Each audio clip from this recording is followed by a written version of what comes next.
That's it. There's nobody else. Just you. All right, cool. All right, hi everybody. My name is Ryan Peters. I am a Scala developer here at Wards Network. The talk, as you can probably plainly see, is titled "Streams Your New Favorite Primitive." There's a reason I titled it this, as it will probably be apparent. It's not just, what are streams, because I'm sure everybody's probably used one, but it's more why you should be using them all the time and everywhere, even places you probably shouldn't even expect. And in particular, this is also a bit of an overview of the FS2 library and why I feel that it is a very good streaming library. So before we begin, I realized very late that the entire presentation was white on black, and I don't know if it is showing up very well on here, so I don't know what you guys like best. Do you guys like this, or is this better? White or dark? Dark. Dark? All right, cool. There's once the code once the code comes up, there's also another theme switcher over there. So I have no idea what looks best. I didn't go to college for that. So all right. So let's get started. There's a lot to go through. So if you have any questions, we can go over those at the end or afterward. I'm going to try and breeze through this as relatively quickly as I can. Okay. So subject of this talk. So streams have been becoming more popular recently, not just in a general sense, but in the sense of libraries and languages have them as a primitive that you can use in various forms. But not all of them handle the concept equally. That said, once you know one, to a certain extent, you kind of know them all because they have very similar semantics. So my streaming library of choice in Scala is FS2. And FS2 is a very popular library in Scala, and it is simultaneously inspired by and also inspires lots of other streaming libraries and other ecosystems. And even though this presentation is about FS2 and the examples portion, really the core of it is applicable to almost any language or streaming library out there. So if you don't use FS2 and you're like, oh, I'm an Akka Streams guy, then you're gonna probably get something from this talk, maybe, hopefully. So first, before we get into the nitty gritty of it, I want to talk about how I came into contact with this concept. So as you can probably see, I'm like 100 million years old. but before I graduated college, I was into JavaScript. And back in 2016, when I was doing JavaScript, I got into Angular at the time, which was kind of a mistake. But they had they had a dependency on this library that was really cool called RxJS. And if you're familiar with RxJS, it's the JavaScript port of a library called Reactive Extensions, which is also available in Java and Rx.net and so on and so forth. And it had a lot of really interesting ideas that I thought were probably a lot more applicable to daily situations than they were used for in Angular at the time. So normally, if you go on their documentation, you see this table. That has slightly different words depending on the language that you're actually looking at. But in general, it describes this type that they implement called observables. And an observable is basically a stream.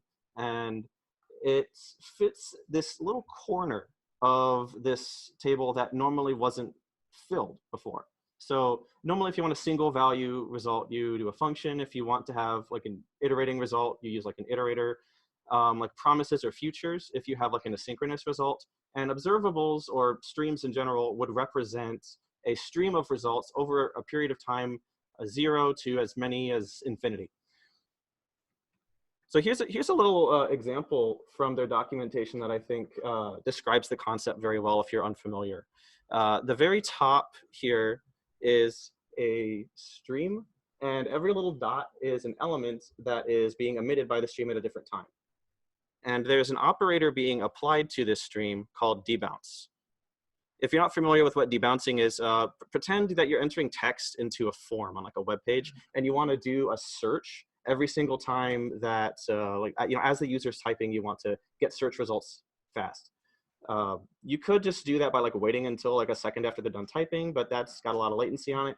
Or you could just fire off requests every single time they press a key on their keyboard, but that would probably eat up a lot of resources.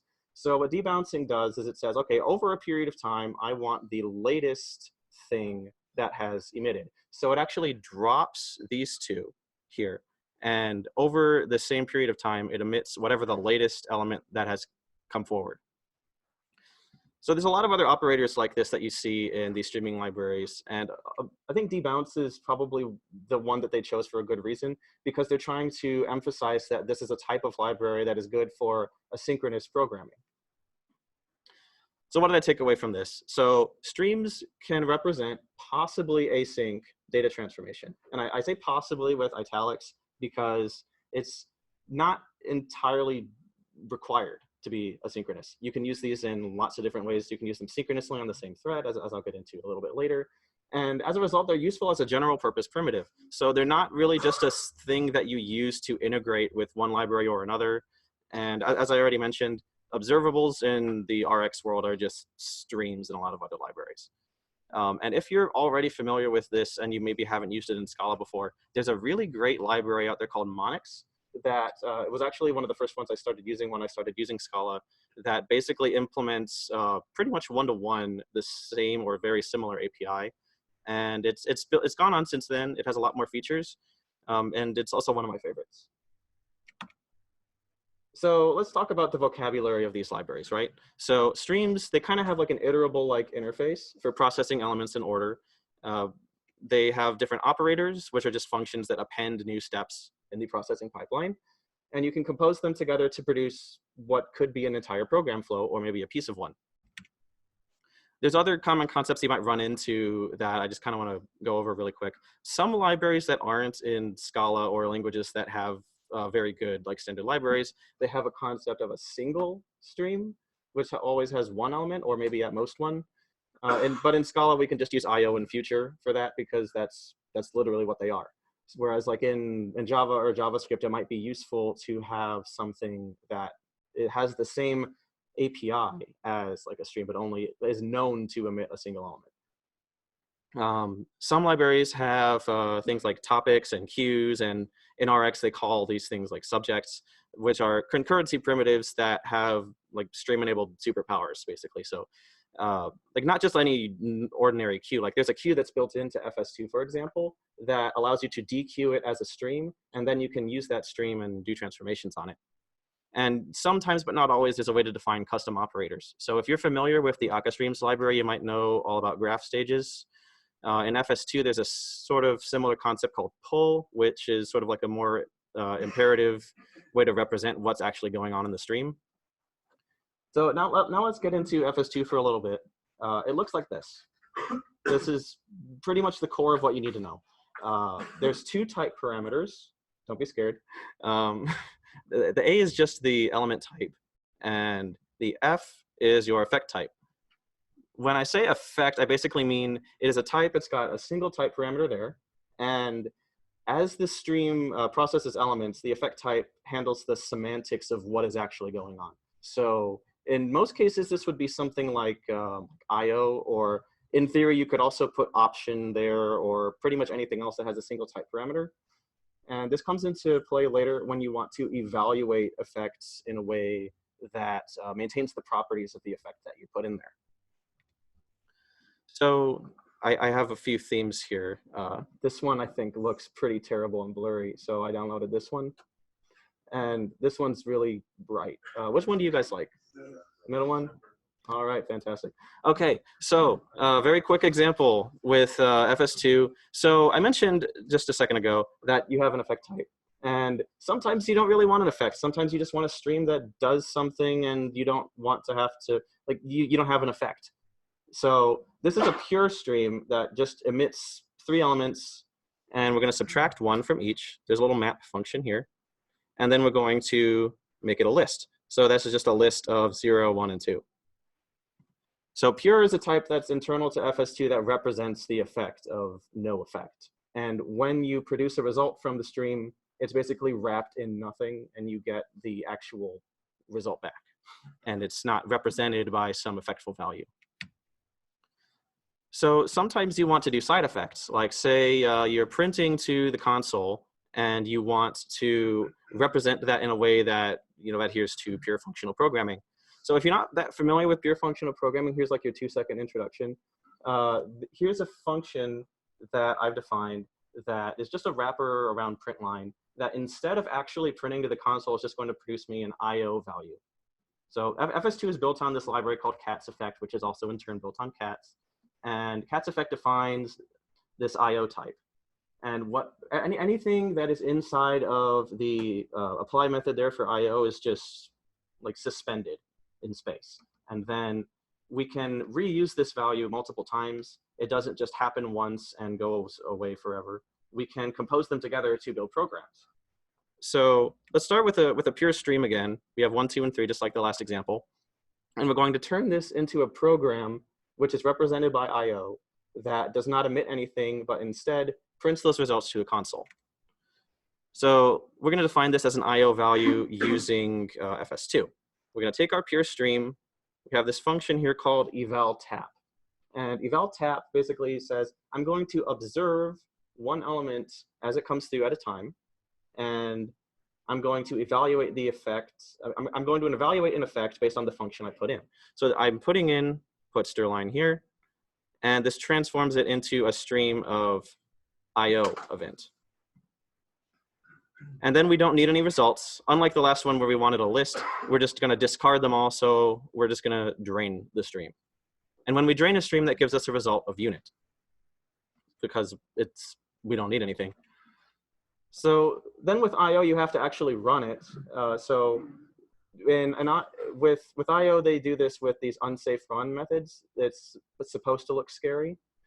You're normally not supposed to run these unless you cannot possibly do anything else. So the very end of your program, if you're passing it as a callback to some Java library, basically the only times you'd ever want to use these. And if we ran this, it would just print 1, 2, and 3 on separate lines in that order. So this stream, basically everything from line 8 down represents the type of transformations we want to make to our stream. And then the input, we can just change that, and it would change how many lines it prints. It would change what lines get printed. Okay, so as you saw in the previous 2 examples, you have to compile an FS2 stream. When you use the compile operator, it does not actually do anything to the stream, but it instead switches the DSLs that you are programming with. So normally when you apply an operator to a stream, it just tacks on a new step to the end of the chain. But when you put .compile and then something else, like right here, .compile.drain, then we're closing off the stream. We're done with it. We turn it into a value. So in our first example, because it's pure and there is no effect, we just get the raw result. And because we have the effect of IO in our second stream, it gives us a value in the shape of FA, which is an IO of unit in this case. So there are a few different ways you can compile a stream. You can compile to a list like before.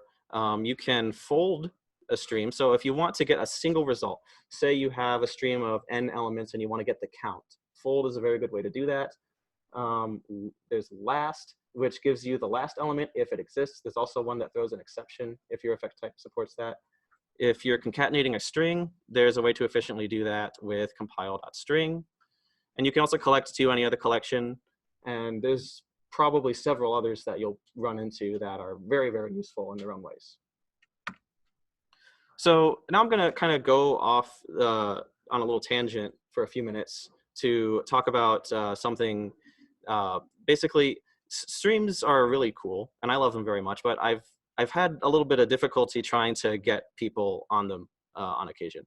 So right now here at Rewards Network, everything's pretty streamy for the, like we're getting there in a lot of different applications. And a lot of our newer work is using tools like FS2, but it wasn't really always the case. So back when I started here at Rewards Network, I think within the first like 2 or 3 months, there was a certain event, no pun intended, that happened, and it gave me a lot of food for thought. So we had this event-driven application, right? And it was implemented. The person who implemented it did so using like old school loops and mutability and so on and so forth.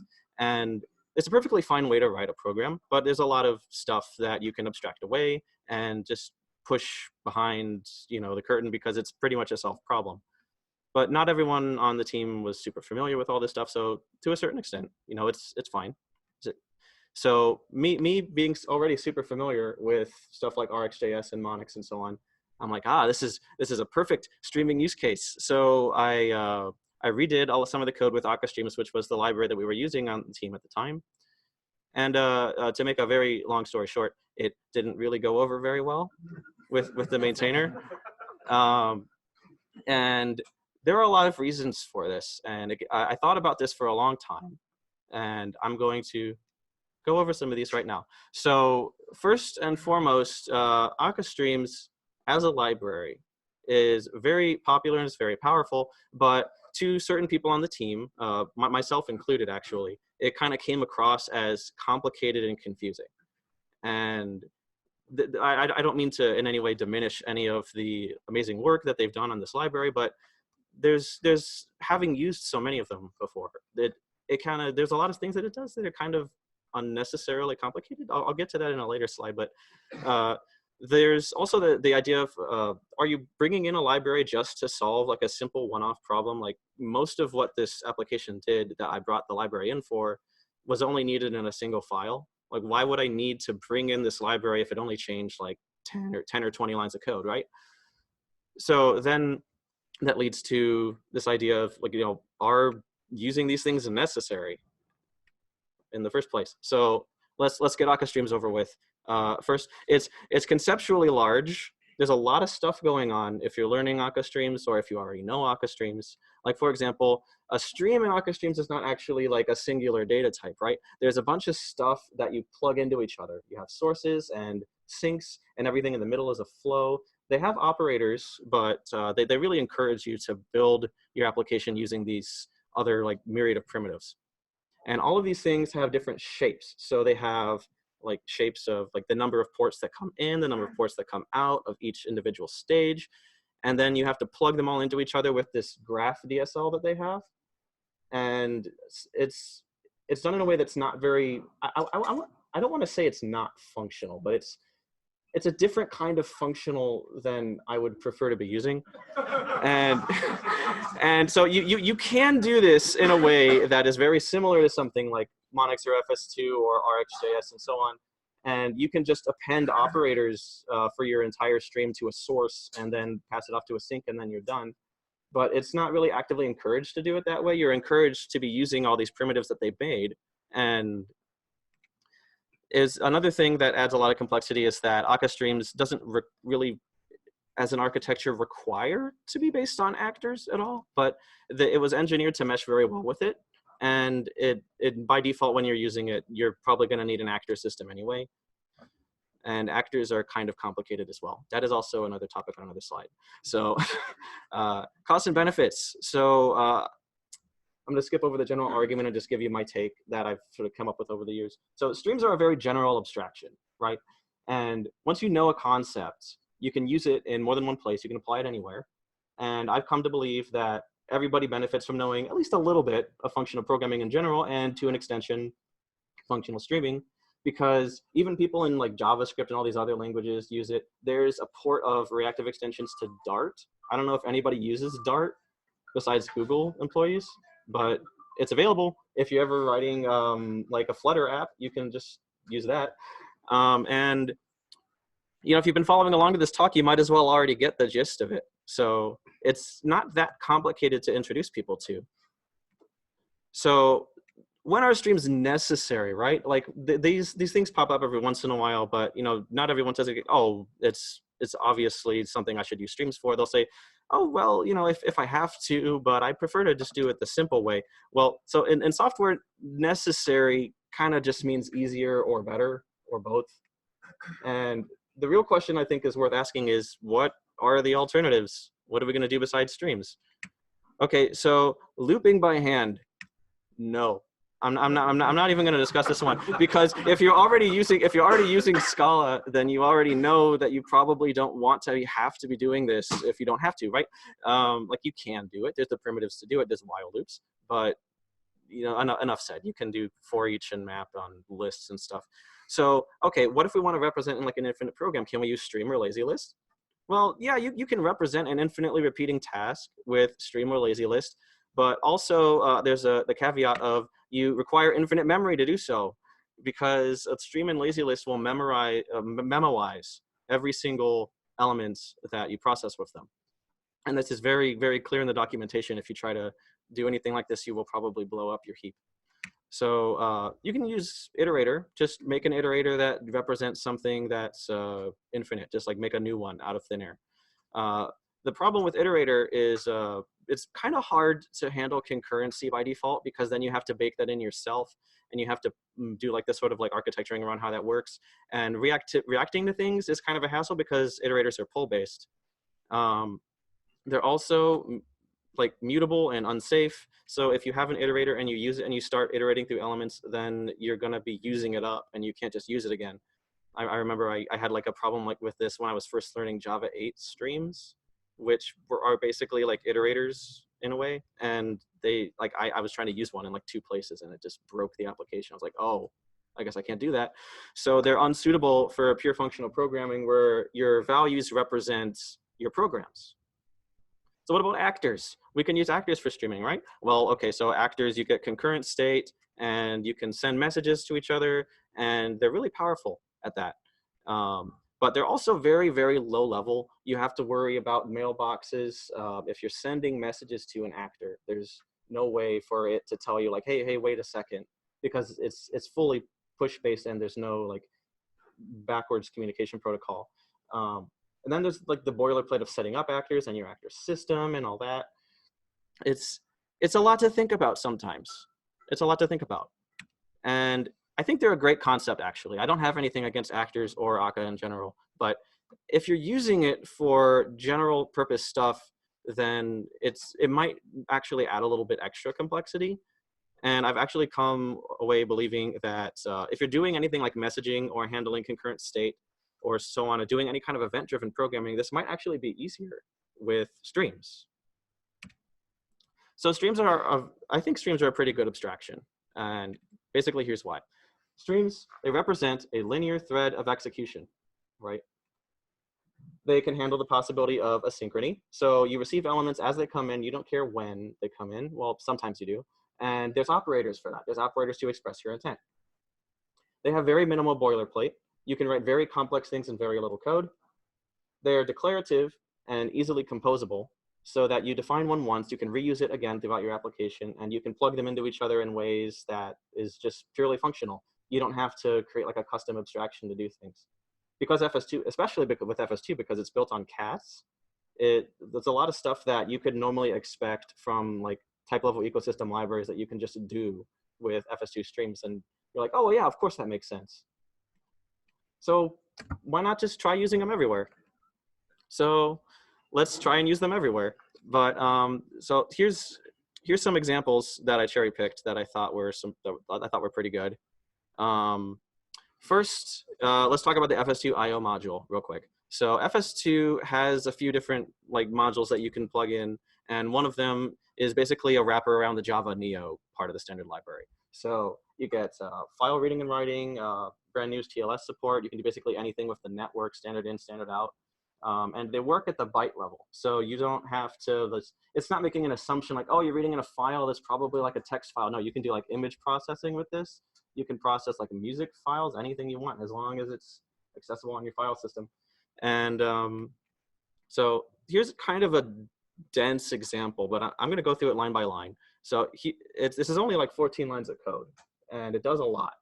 So in this example, we're going to find all of the lines in all of the files in my documents directory that have the line password in them, case insensitive. So let's take it from the top. This is going to take a minute.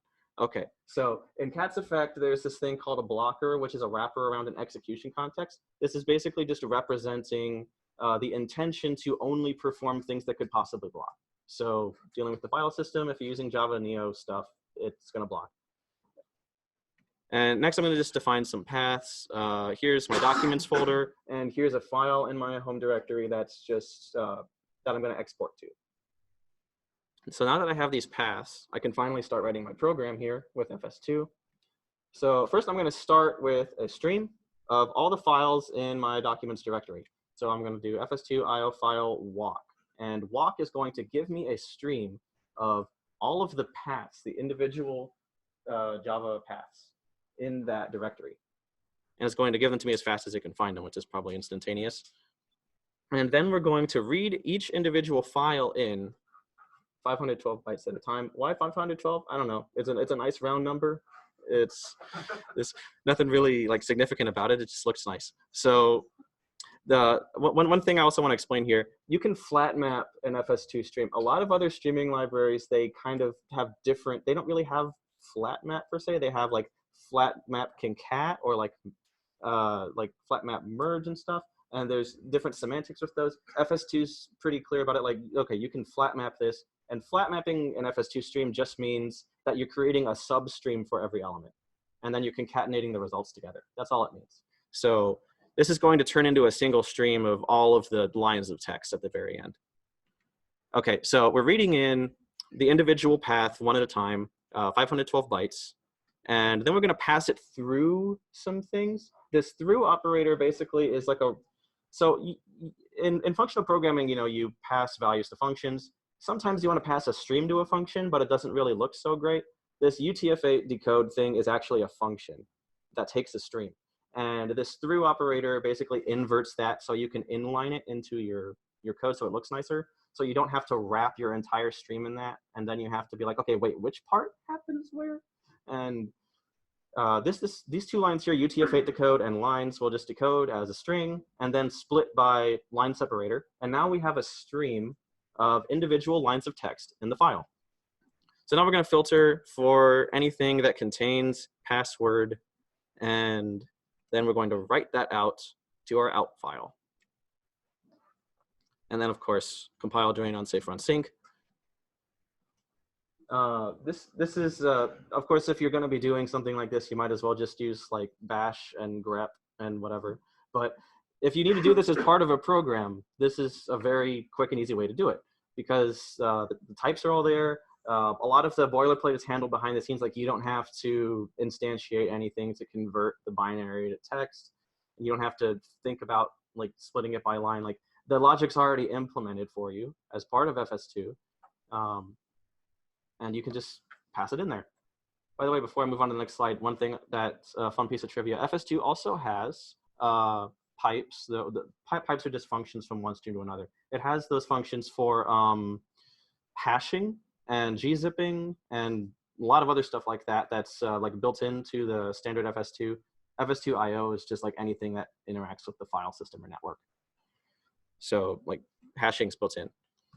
All right, so let's stream from a database now. Anybody here use Doobie? Nobody.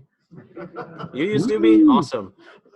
Yeah, Doobie's a fantastic database library that we've started using on some projects here at Awards Network. And basically the way that you write programs with Doobie is you have this little thing called a transactor. And a transactor is just like kind of like an interpreter thing where you pass your queries to it and it turns them into values that you can run as part of your program. So let's make one of those, okay? Let's take a query here. We're going to select the username and age from a users table and just query that as like a tuple, string, and int. And then we're going to get a list from that. We're not doing streaming just yet. This is going to give us a connection IO value, which represents the intention to do something while a database connection is open. If you have more than one of these, you can combine them together and make longer programs that like use the same connection or like as part of a transaction. And then when you give them to the transactor, it will run them all together. And then to actually run this and turn it into an IO value that we can run later, we just pass the transactor to it, and it gives us an IO of list of string event. And then we can just use it like any other IO value. We can flat map it, for example, and just print them out to the console. If that's what we want to do, we can pass them to the rest of our program. And in general, it's a very functional approach to dealing with databases. In fact, it says here Doobie is a pure JDBC wrapper. It is like, it literally has the entire JDBC API in there. You can do anything you can do in JDBC with Doobie, but I wouldn't advise it because JDBC is kind of terrible. And it abstracts a lot of that out for you, so you don't have to think about the gross parts of it. So queries can be streamed. Let's have this make-believe function here, sending a beta invite. So we have a user account. We're going to send them a beta invite, right? So we're going to say, get all of the users and their email from a table users where they are not banned. And then instead of, let's see what this next line, okay. Instead of doing toList, we can call stream, which gives us a stream where the effect is actually connection IO. So remember I said the effect can be anything that can take a single parameter. In this case, because it's a stream of connection IO, the stream now represents the life cycle of your database connection, which is pretty cool. So this, as long as the stream is running, as long as you're doing things with it, then the database connection's open. And now we can map the individual records that we get to a user account, say, like, of course they're not banned because we queried for that, and pass it to our transactor. Oh, this is an extension method that Doobie adds for streams that are of connection IO. You can just transact them and it turns them into a stream of whatever type your transactor is, in this case, IO. So it still manages the connection lifetime, but it now allows you to perform side effects. So in this case, we can now send beta invites to each individual user. So this par eval map function is kind of cool and is one of my favorite parts of the FS2 API, is that it makes it very easy to do concurrent things. So par eval map runs as many evaluations as you want in parallel, as long as you have the capability to. So in this case, we're sending no more than 32 beta invites at a given time. We send one, it queues up the next one, runs it immediately, asynchronously, as long as we're getting results from the database. And this is very useful in a lot of other situations. If you've ever had a scenario where you've had to like do some task, you want to split it up, do it in like parallel, and then like collect all the results in like a linear or nonlinear fashion, you can do that using par eval map. There's also a version of it that is unordered. That is pretty efficient if you don't care about the order. So now that we talked about databases, let's talk about HTTP. So HTTP4S is one of my favorite Scala projects because it is a pure HTTP server and client library. And you can use these for, this for like anything that you could use any normal HTTP server for. And they're very, very strict about like standard support. And in this case, we're going to do some streaming with an HTTP request. So like the previous example, we're going to have some functions defined up front. So we're going to take in units of work one at a time from a request. We're going to parse them from a string. And if the unit of work exists, it's going to return some of unit of work, otherwise none. And then we have a function that sends our work request to whatever the heck that is. We don't really care at this point. So in HTTP4S, you define your routes using something like this. It basically, you pass it a partial function, and it tries to match the request to like the path. And then in the body, you actually do the processing for that request. So in this case, we're saying our request is at /work/submit, and it's a post request. And we're going to take our request body, decode it as UTF-8 text, parse it by line, map to parsed unit of work, which is going to give us an option of unit of work. We're going to call on none. We're going to call on none down here, which removes all the options from the stream and just gives us the values left. Then we can par eval map again to send work requests. And then we flat map to the actual response. So you might have noticed that I never actually had to convert anything to a stream. And that is because in HTTP4S, every single request and response body is a stream already. And you don't have to do anything to it. And you might be asking, well, why would I want that as a stream? You know, I don't always want streams in my HTTP library. Maybe I just want to take a single like HTTP like request body and do something with that. I don't want to like be streaming it. Well, in HTTP4S, the way that they built it is that it allows you to convert from that stream to something like, say, like JSON if you're using Circe or PlayJSON or whatever, and it will automatically decode the entire stream to whatever you want. So streaming is there for if you need it, and even if you don't need it, it's like you don't even need to think about it because you have to decode it anyway. So here's a fun little example that I ran into recently on a project here at Awards Network. So we have this kind of increasingly complicated process where we're setting up things in our test infrastructure. And part of that involves running scripts over SSH on some server that's sitting in the cloud. And this kind of goes off screen a little bit because the library requires like monad transformers, but that's not really that important for the example. So we're just going to forget that exists. And basically, FS2 SSH is just a wrapper around using SSH in Scala as a stream. So let's see what this does here. We're going to give it a path to a script, and we're going to give it like a blocker, like a couple of the other examples, and the connection config, which is whether or not we're using a password or a key file or whatever, and then that gives us a process, and a process value has a few different streams on it. It has standard out and a couple others, which is a stream of the raw byte output of the command you're running. So in this case, we're just going to filter it for everything that doesn't contain the text log. And there's another little handy method here that prints everything to standard out if your effect type supports it. So it also supports standard error, standard in, joining. So if you want to find the actual exit code of the process, then you can flat map your actual stream result value over to the process.join, and it will give you the actual exit code. So you can say like, okay, did this run correctly or not? And modify your process based on that. So there's a couple patterns you might run into when you're doing streaming with FS2 or other libraries. One thing that FS2 makes very easy, as I said, is concurrency. So imagine we have a program where I've got an HTTP server that's represented as a stream. I've got a stream where I'm handling messages I'm getting off the network from Kafka. And then I have, let's say, like an asynchronous queue where I'm processing like requests that I'm getting in from multiple data sources. And I have these three streams. I want to run them all in parallel. I'm not like concerned about fairness right now, but you can run them all in parallel very easily. You can create a stream of streams, super streamy, and then you can use this operator here. There's parjoin unbounded. There's a couple other similar ones where you can control the level of parallelism, and it will run all of your streams concurrently. And if I don't want to get too much into implementation details, but if you've been asking yourself, how does it run things concurrently? That's because of our effect type. IO understands the runtime that it runs with. So it uses the actual like IO concurrency backend for that. Another thing you might want to do, which I end up using a lot on my personal projects, but also sometimes here at Awards Network, is event-driven state.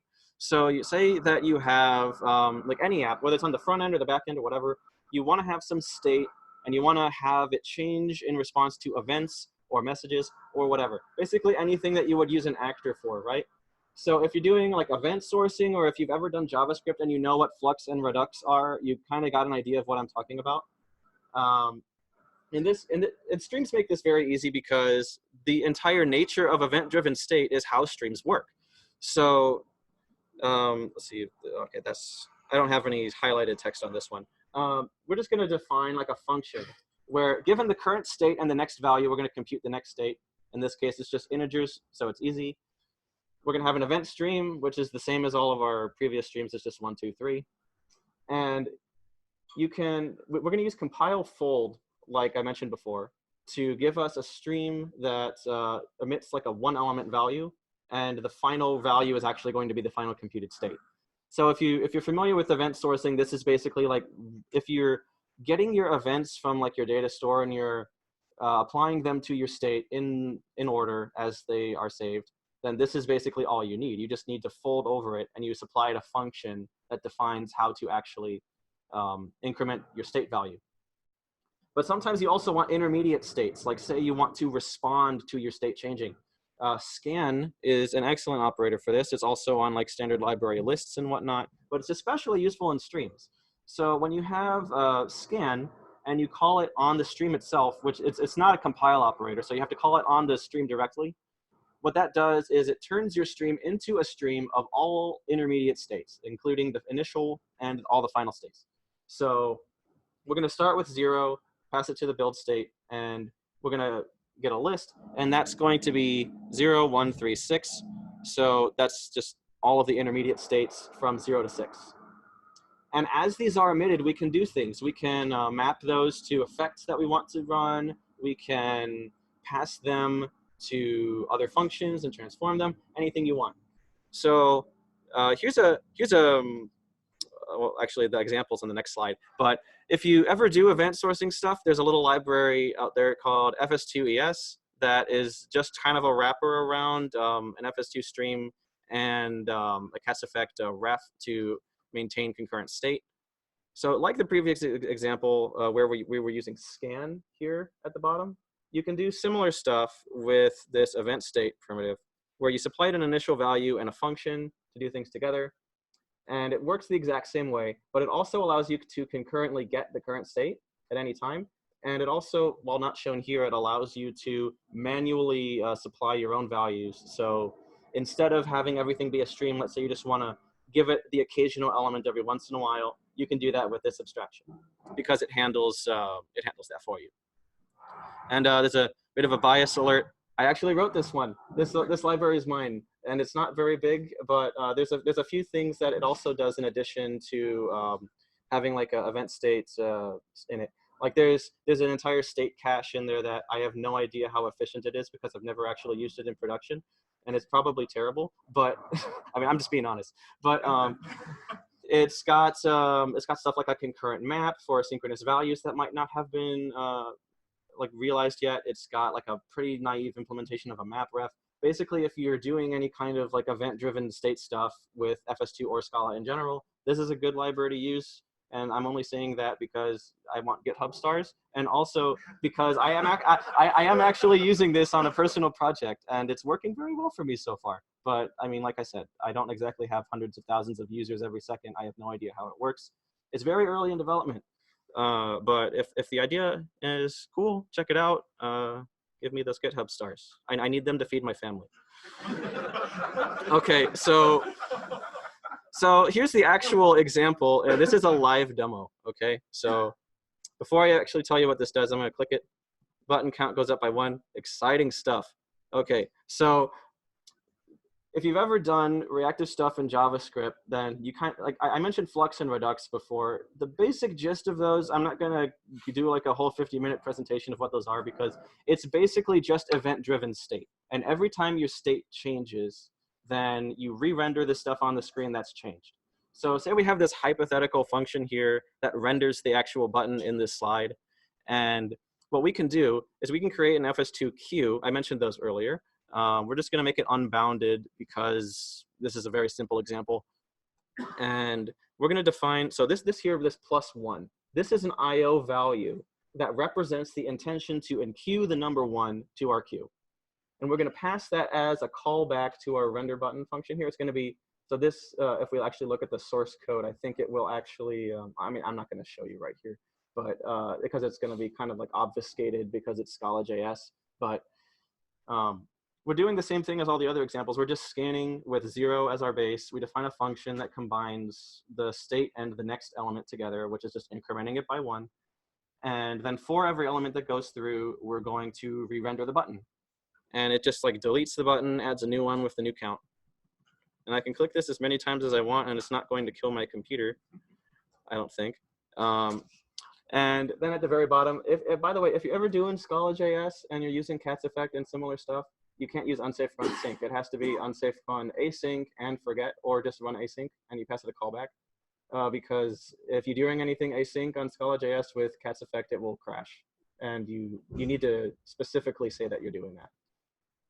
Just a trivia note. Oh, I had these the whole time, and I didn't go through them. I am so sorry. Okay. So another common misconception that people have about streaming stuff in general is, okay, what if I'm doing a batch? Why would I want to use something like a stream if I just have a known finite set of data that I'm processing? What does it give me? Well, you'd only be making things harder on yourself because, as it turns out, streams is not just about long-living, infinite apps. You can use them for lots of different stuff. So, okay, you have an app that runs a single database query. What do you do? Why do you need streaming? Well, you can start processing your results immediately as they come in, and you don't have to like wait for them all to come into memory, right? I mean, you can also do that like if you represent like them with like an iterator kind of structure, but we're doing pure functional programming here. It's a lot easier to do stuff like concurrency, like in the previous example. Like if we just want to express it in very few lines of code, processing a single file, you can process the lines in parallel. Why not? Because I mean, you can also do this again without streams, but would you really want to be writing all that boilerplate by yourself? And literally anything else. Try streaming it anyway. even things that are just like single elements, you will not believe the stuff that you can like find in like the APIs of these libraries that make stuff easier on you. Like I don't know, like if you have a single element that only ever goes through your stream, maybe you want to like transform it later into more stuff, and then you didn't realize that that pattern existed before. And you can discover this for yourself by playing around with the stream operators. So in general, as I'm saying, streams are useful in finite and infinite cases pretty much equally. And you will actually be very surprised at the levels of places you can use them in. So some further reading before I close this out. There's a few presentations I wanted to highlight that were very good and influential in the direction that I took my Scala career so far. First is a talk by Rob Norris, the author of Doobie, called Functional Programming with Effects. If all this F stuff and IO stuff confused you and or went over your head, this is a very good talk to watch. It's very introductory level. If you're not that familiar with functional programming, it's a good way to get familiar with a lot of these concepts. And Fabio here wrote this presentation a while back about declarative control flow with FS2 Stream. This was actually the primary talk that inspired this one, and it goes a lot more in detail into well, it's also a little bit shorter, but it goes more in detail about the way that FS2 works in like a general sense. Whereas in this talk, I kind of pushed all my examples to the very end. He starts talking about them from the very beginning. And then there's this talk on HTTP4S, which isn't really like streaming focused, but it talks about, you know, how do you build an HTTP server or client that is purely functional, and how do you leverage these abstractions like streams and other stuff like Kleisli, if you're familiar with cats, to build these abstractions.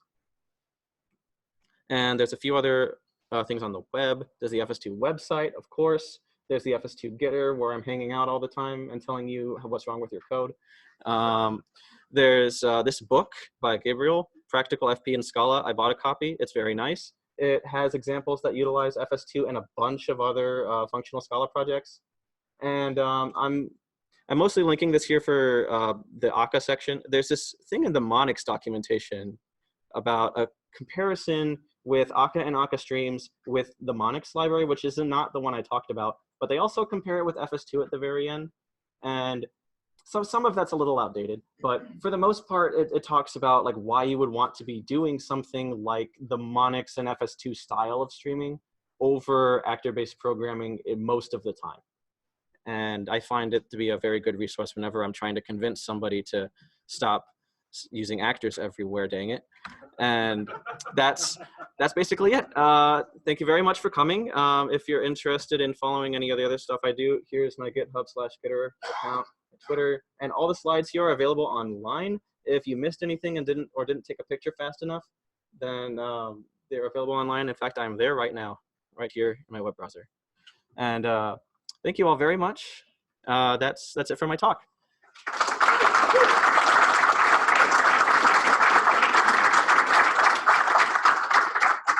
All right, so I guess do we have a few minutes? I mean, yeah, all right. Does anyone got any questions?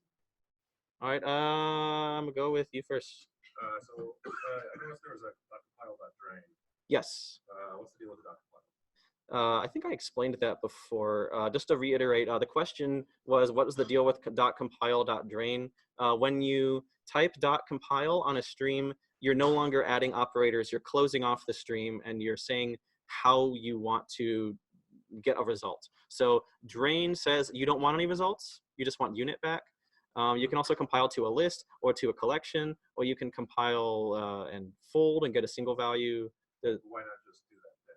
Like, why not like compile to list or something? Why not always compile to list? No. Just like, why is it two separate operations? So the reason being, there's a lot of operators that mean different things in different contexts. So for example, you can call fold on a regular stream. And you can also call fold when you compile the stream, and they mean different things. When you fold on a stream that is still going, it will take everything, and then once upstream completes, it will just emit a single element. Whereas if you fold after it's compiled, then it will just end the stream right there. So it's all about intent. Do you want to continue with your stream, or do you want to close it off? If you're closing it off, then it's a separate set of operators that have some overlap with the main main API. That's the only reason. It's because it's overlap. Yeah, with ZIO, they have syncs, which I guess is what comes. Yeah, so there actually is a sync type in the FS2 API, but it's just a type alias for like stream to, I think it's like stream to something, like to a result. And I think it's deprecated. They don't want you to use it because they're just like, just compile it. Because it's the same thing. All right, you had a question next. So from my understanding is when you want to go to a streaming kind of solution, it's because you want to operate within a fixed amount of memory. That is also a very good point. So what this kind gentleman said was he was under the impression that one of the main reasons you would use streams is when you have you want to operate within a limited amount of memory. Did I get that right? Yeah. Okay, so yes, that is a very good reason to use streams. It's one of the main reasons, but not the only reason. And that's a good reason I didn't really focus on it in this talk, was because it's sort of like, it's very easy for people to say, oh, well, I can fit everything in memory. I don't need to use a streaming library. But as it turns out, you might just be limiting yourself. There's tons of stuff that you can do with a streaming library that is a lot easier, like splitting things out into concurrent jobs, or just having a linear thread of execution. It's a very good abstraction for that. And if you're doing things like imperatively line by line, then sometimes it's easy to get lost in the complexity of that. Yes? So you were kind of talking about a whole bunch of examples for using streams to do like normal work, but like what about the actual infinite type streams? Like you didn't really talk about that. Oh yeah, so infinite streams. So there's a way to create, there's different ways to create streams. You can just pass them pure values, or you can also evaluate functions. One of the most common ways that I end up doing is there's stream.repeat eval, and then you pass it in like an effect, like an IO value, and then it will evaluate that forever until you tell it to stop. And usually there's, like if you're using say like Kafka, Apache Kafka, then you might want to be subscribed to your stream forever. Then that already kind of does that for you behind the scenes. If you're using some kind of integration like that, there's a lot of things that like do have known like finite ends, and that's like most of the times you'd end up using them anyway. But for infinite stuff, like as I mentioned, Kafka, or if you're doing like asynchronous event streams, like for example, that q.dq, let me go back to that example. Up here, I type q.dq right here, and that is an infinite stream because the queue exists as long as I have it, and as long as I need it, it's going to keep dequeuing elements. That's infinite. Yes. Awesome talk. You alluded to a few different ways you can fit an FS2 stream into a larger program. Yes. Especially around when and where you run unsafe run async and what you do with it. Can you talk more about in practice what that looks like? Is it in a Java monolith? Is it a standalone thing sitting on a topic? Yeah. Clearly functional web servers? Yeah. Okay. So the question was, I want to make sure I understood this correctly. You were asking about the ways to integrate FS2 into like an existing program, and like the times that you would call like unsafe run sync and async and so on. So, or when not to do that. When not to do it is any time that you are not at the end of the world. So there's a term in pure functional programming called the end of the world, which is if you cannot do anything past this point, that is when you need to finally compute your value. It's the essence of laziness, right? You only need it until you need it. So one way that this looked is we had a project where we weren't using the FS2 Kafka library from, I think it's like FD4S is like the GitHub org that is under. But they have a built-in abstraction for doing stuff with Kafka. And when you pass things as like a callback after you send like a message to a producer, there's like a callback that you can pass to it. And in that callback, if you want to run anything, you have to pass like something and call unsafe run sync on it. And the FS2 Kafka library does that for you, but we were just kind of like tinkering around with it for about like a week, and we ended up having to do that ourselves. So that's like one place. Basically, any integrations with a library that has like callbacks is a good place. If you have like an application that's, let's say you're doing like Akka HTTP and you just want to use FS2 in there, you're going to have to call some unsafe function. But those usually expect futures. There's a way to get a future from IO as well. But you can't use a future as the monad inside FS2. I haven't tried using Future there. I wouldn't recommend it because it's probably unsafe and weird, and it probably will already start running like before you anticipate it. I have no idea. But the thing about IO is that if you know Future, you kind of already know IO. It just pretend that it hasn't started running yet. That's all. That's the main difference. Go with you. I had a real simple question. Yes. I saw a unknown Yes. following a map. How is that different from flat mapping? Okay, let something me to go say, back just to curious that if it's something example to useful. show that one. The question was, what is this unknown doing? Why? What makes it different? Okay, so I have a stream of option of something. The option of something I want to get rid of. I just want the something. Unknown gets rid of all of the nuns in the stream. It's basically like, instead of unknown, I think if you go to the actual source, I'm pretty sure this is like implemented with something like collect or filter. It's just changing the types so that all of the nuns are I dropped. saw the map and then the unknown, and it seemed like Yeah. flat map together. Right. So I probably could have added a little extra documentation here. This map line, that it turns it into a stream that's emitting option values, and I want to get rid of the nuns. All right. Yes, in the back. Yeah, have you tried any other type of APIs such as, I don't know, CIO, FS2? Okay, so the question was about using other effect libraries with FS2. So currently here at Rewards Network, we're pretty much just using like IO for everything, mainly because one, it's built in and it works fine, and it's very good. It's very good at what it does. And there's a lot of others you can use. You mentioned ZIO, that's getting pretty popular recently. It has a lot of features. You can use it with FS2. I don't know very much about like the level of support, because I know that there is an integration library. So I forget what it's called. I'm sure somebody else knows. But there's an integration library where you can use ZIO anywhere that you can do like cast effecty stuff, and it'll just work. It implements those type classes for you.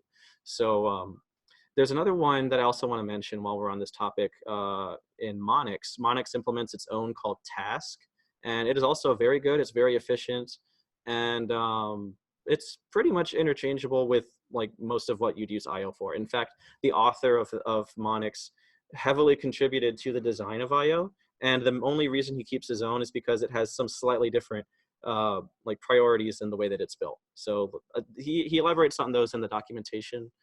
It's mainly Monix Task is very good for integrating with like existing code bases. So if you have like something that's future heavy, then Monix is a very good, Monix is very good for that. IO can also work for that, and so is ZIO and all that other stuff. But IO is built in.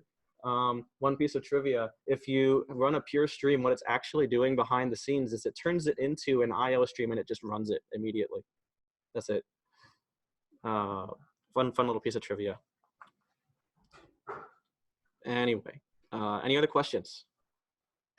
Yes. Are there any developer tooling around like debugging your streams? I know like with Akka Streams, Lightband's got some tooling out there that integrates with IntelliJ.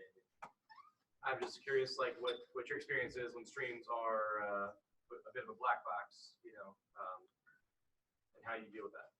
Okay, so one thing about so to repeat the question for the one person who's listening on call, and also because I'm recording this, the question was, are there any tools for debugging FS2 streams? So most of the time, I just kind of get away with like print debugging just fine. I normally haven't had to reach for anything super complicated, so I wouldn't really know that much of it exists. But I will tell you that there's a couple things. So one is that because FS2 streams are typically ran with like an IO monad or something similar, then whatever debugs those is going to work for FS2 streams the same way. It's just running those effects. It's not doing anything in a custom runtime, so you don't have to really like get into anything. Are you talking about stuff like Akka Streams test kit?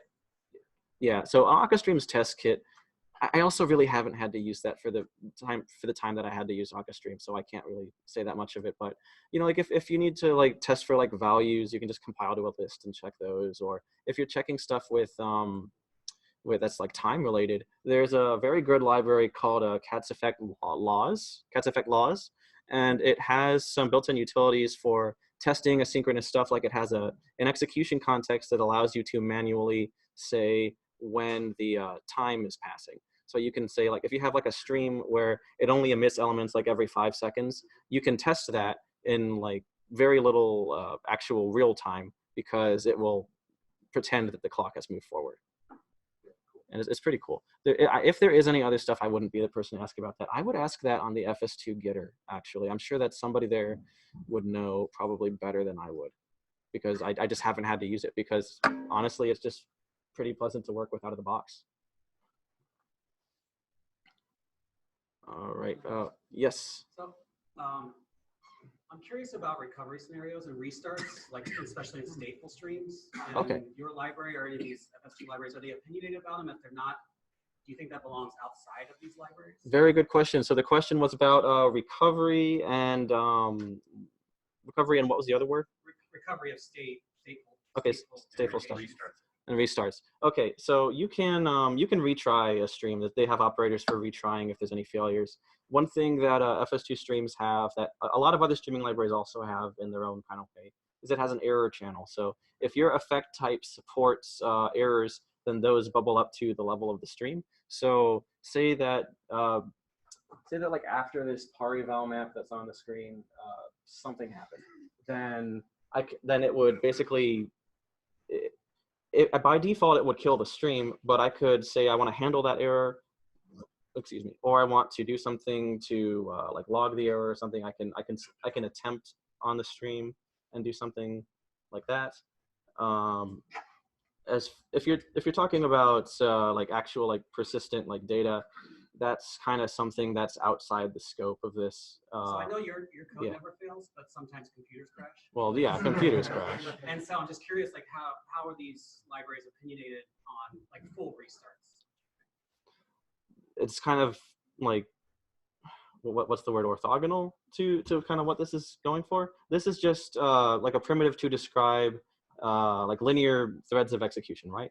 And it's not like a framework that defines how you write your entire program. So that stuff would be handled by something like I know you're big into Kafka, obviously. So I'm just curious, there's other yeah. types of infinite streams. So I'm Right. just curious how you know where to pick back up, and are you expressing that somewhere else? Well, where to pick back up is like I said, it's something that's related to how you're actually storing your data. So if let's say you have a step that is persisting your data, then you would also need a step that would know where to recover from that, and you would have to integrate that yourself, unless there's a library you're using that does that for you. But it's not like I'm pretty sure that like Akka Streams also does not really have much to say about that, except for maybe some of its integrations. As far as I'm aware, this is just like a more general thing. It does, you can handle failures pretty gracefully, but as far as like actual, like there's no integration with any persistence whatsoever. That is something that you have to roll yourself or have implemented with you.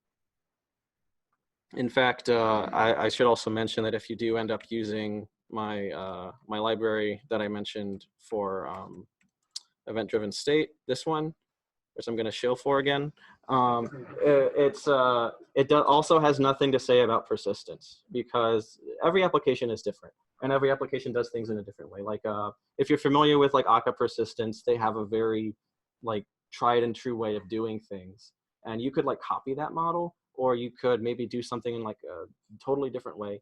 And the entire way that this is designed to work is you already have handled that somewhere else in the background. This is getting the abstraction of your state that's powered by events out of the way, so that the actual like logic of how you're like persisting your data is handled in a way that is custom to you. I have a follow-up question. Yes. You had unlimited time and resources to build a persistence backend for your event sourcing library. Do you have any like sort of fantasy football scheme of what it would look like? Are you asking what I would do if I was writing my own event source project? Okay. Well, I can tell you what I'm doing on one of my personal projects right now.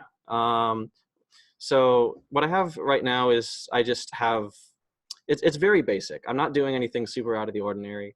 It might as well be like a file. Like I'm just like outputting like whatever the events that happen to a file. and then I'm just reading from the start to the very end, because there's an end of the file. I can say when it's over, and having things that have a definite end are pretty nice. Database tables are also pretty okay for this. Just give them like something to order them by, like an incrementing thing, and you can just use that as your event log. I think people kind of like, I'm not saying you are, but I see this a lot online. People get very confused and wonder what they should use for like their technology implementation of like persisting event source data. And like when you start asking that kind of question, it really depends on your scale, but also most of the time you don't have like the kind of scale where it matters. And a lot of the time you can get away with very, very basic abstractions and very, very basic things. All right.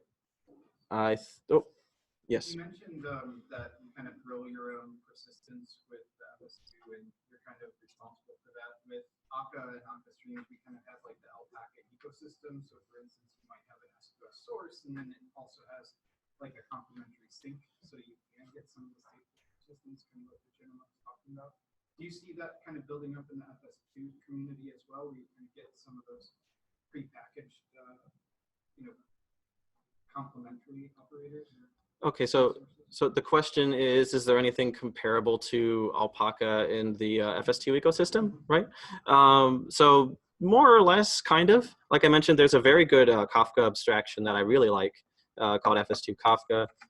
There's two of them with very similar names. Don't pick the accidental wrong one. But there's integrations with stuff like Zookeeper. There's integrations with like Amazon libraries as well. Though a lot of these are made by different people. There's actually one that I contributed to not that long ago for Neo4j called Neotypes. That's really cool. It also integrates with Akka Streams and Zio and all that stuff. But yeah, it's a pretty good library. The thing about Akka in general is that it has a lot more money behind it, so you get a lot more integrations that like people in like enterprisey contexts would ask for.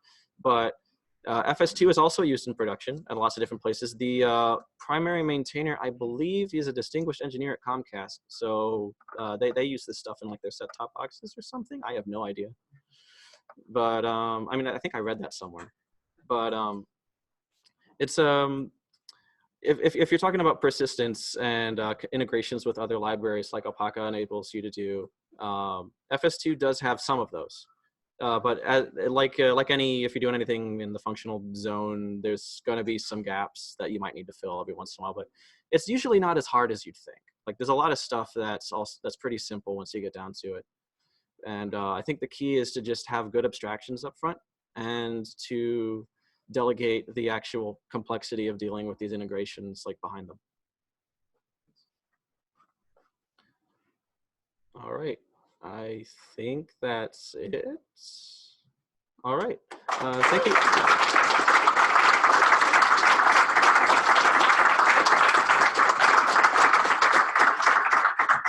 All right, yeah, thank you all again so very much for coming. I hope you enjoyed it. If you need to reference the slides at all ever again, they're on my website here. Thank you. Yeah. Yeah, thank you all.